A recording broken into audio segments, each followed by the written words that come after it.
तू समझा? हाँ। नहीं, तू समझा नहीं।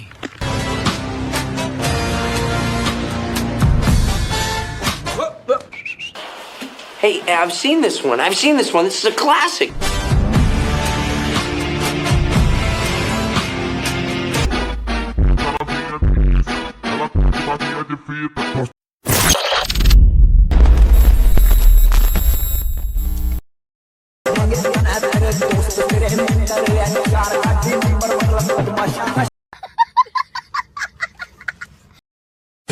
अगर कोई नॉन मुस्लिम आपसे पूछे कि आप इस्लाम को सिर्फ और सिर्फ एक वर्ड के अंदर एक्सप्लेन कीजिए, तो आप किस वर्ड के अंदर इस्लाम को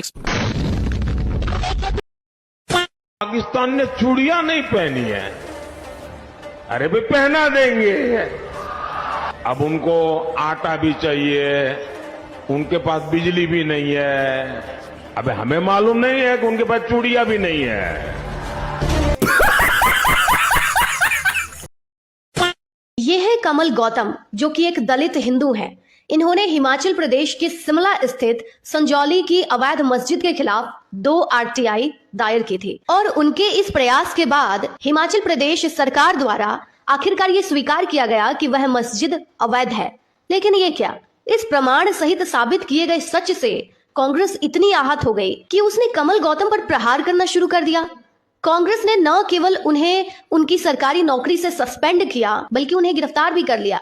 अब ये घटना दिखाती है कि आज के भारत में, खासकर कांग्रेस शासित राज्यों में, हिंदुओं के लिए अपनी आवाज उठाना, अपने हक के लिए बोलना कितना चुनौतीपूर्ण है और खतरे से भरा है।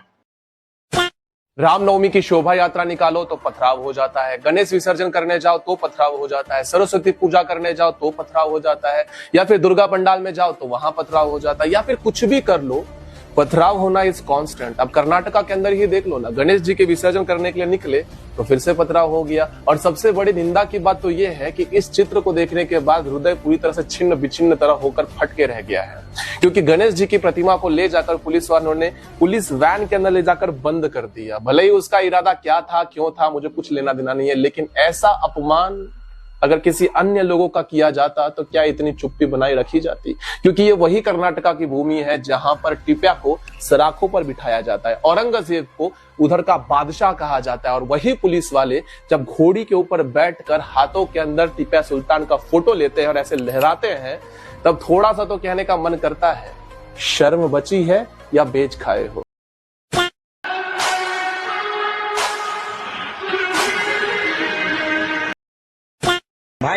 भाई तुम मुसलमानों में एक चीज बहुत अच्छी लगती है भाई। क्या भाई? भाई आप लोग कुर्ता बहुत प्यारा प्यारा पहनते हो यार भाई, बहुत अच्छा लगता है भाई।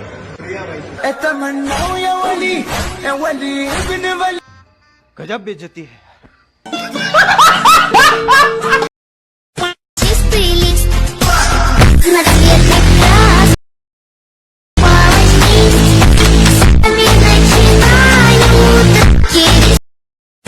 क्या तुमने कभी सोचा क्या कि भारत अगर हिंदू राष्ट्र बन गया तो पंचल कौन बनाए?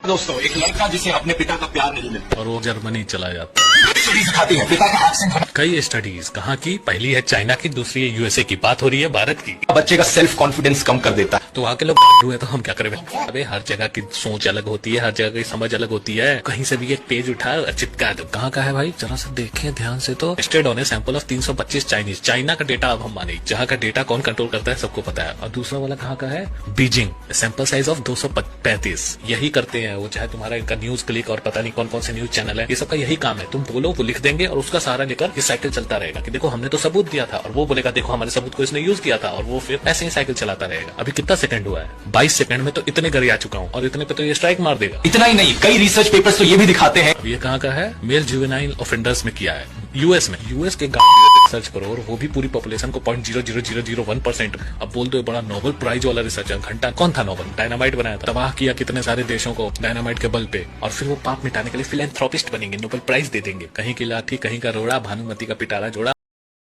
सनातन का कभी नाश करने में काल भी सामर्थ्यशाली नहीं है, ये तो काल के अंतर्गत ही जीव हैं। इनकी क्या सामर्थ्य की सनातन धर्म कोई एक मेड़ नहीं है कि आप उसे मिटा दोगे तो सनातन मिट जाएगा। सनातन मिट जाएगा तो अनंत ब्रह्मांड मिट जाएंगे।